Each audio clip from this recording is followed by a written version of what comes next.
Bapak, Ibu, Saudara yang dikasihi oleh Tuhan, salam sejahtera dalam Tuhan Yesus Kristus. Mari kita merenungkan firman Tuhan dari surat Filipi pasal 1 ayat 9-11. Demikian firman Tuhan. Dan inilah doaku, semoga kasih-Mu makin melimpah dalam pengetahuan yang benar dan dalam segala macam pengertian, sehingga kamu dapat memilih apa yang baik, supaya kamu suci dan tak bercacat menjelang hari Kristus, penuh dengan buah kebenaran yang dikerjakan oleh Yesus Kristus untuk memuliakan dan memuji Allah. Doa Paulus bagi jemaat di Filipi ini menunjukkan kepada kita tentang kehidupan seorang Kristen yang dewasa rohani. Ada beberapa hal yang menunjukkan seorang itu dewasa rohani. Yang pertama adalah bahwa seorang Kristen yang dewasa rohani itu akan memiliki kasih yang semakin melimpah-limpah. Rasul Paulus memberikan dua karakteristik kasih yang harus kita bangun dalam kehidupan kita.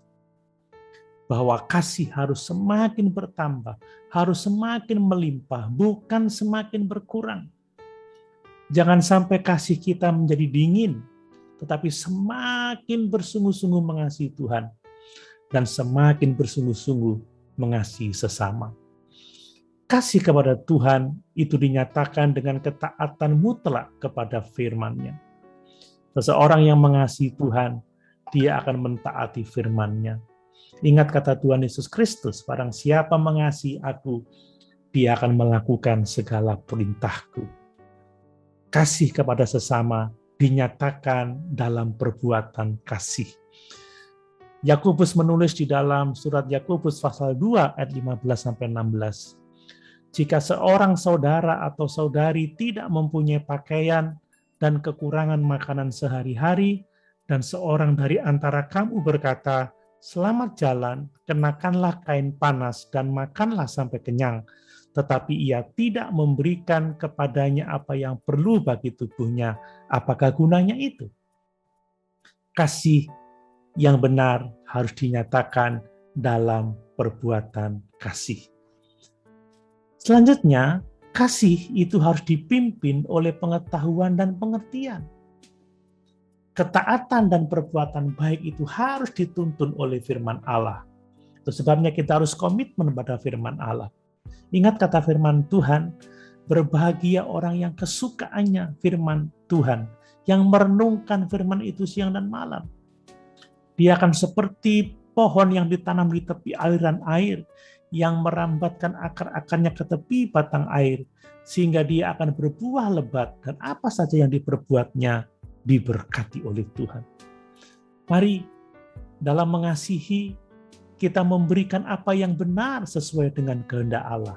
Ingat bahwa kebenaran sejati ukurannya adalah firman Allah. Yang berikutnya, bahwa seorang Kristen yang dewasa rohani adalah seorang Kristen yang hidup dalam kekudusan dan tidak bercacat, yaitu dengan mengetahui apa yang baik, dapat memilih apa yang baik. Di dunia ini kita ditawari dengan banyak hal.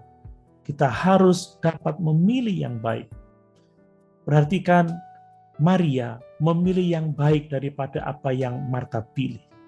Maria memilih untuk lebih suka duduk dan mendengarkan firman Tuhan, dan Tuhan Yesus mengkonfirmasi bahwa apa yang dilakukan Maria yang terbaik, sehingga tidak dapat diambil oleh siapapun juga. Jangan kita seperti Lot yang memilih Sodom dan Gomora untuk tinggal. Pilihan yang tidak baik.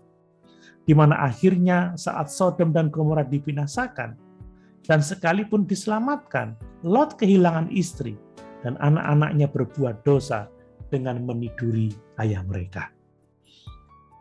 Bapak, Ibu, Saudara yang dikasihi oleh Tuhan, seorang Kristen yang dewasa rohani juga ditunjukkan dengan adanya buah kebenaran dalam hidupnya. Seorang Kristen yang dewasa penuh dengan buah kebenaran. Buah kebenaran itu dikerjakan oleh Tuhan Yesus Kristus. Itu sebabnya Setiap orang percaya butuh kebergantungan pada Tuhan. Ingat perumpamaan tentang pokok anggur yang benar. Yesus adalah pokok anggur, kita ranting-rantingnya. Ranting kalau tidak melekat pada pokok anggur, dia tidak bisa berbuah. Di luar Tuhan, kita tidak dapat berbuat apa-apa. Kemudian, bahwa buah-buah kebenaran ini akan nyata dalam kasih dan ketaatan kita kepada Tuhan. Seseorang yang memiliki persekutuan yang benar dengan Tuhan, dia akan menunjukkan kasih dan ketaatannya kepada Tuhan. Bapak, Ibu, Saudara yang dikasihi oleh Tuhan, pada akhirnya kita harus tahu bahwa buah kebenaran yang dihasilkan melalui persekutuan dengan Tuhan Yesus Kristus, tujuannya adalah untuk memuliakan dan memuji Allah. Ingat bahwa motivasi hidup kita adalah memuliakan Allah, memuji Allah. Itu sebabnya, mari kita bertumbuh dewasa bersama-sama di dalam Kristus. Lebih lagi dalam mengasihi Tuhan dan sesama. Mari kita hidup kudus dan tidak bercacat. Dan mari dalam kebergantungan dengan Tuhan, kita berbuahkan kebenaran untuk kemuliaan-Nya. Haleluya. Tuhan Yesus memberkati.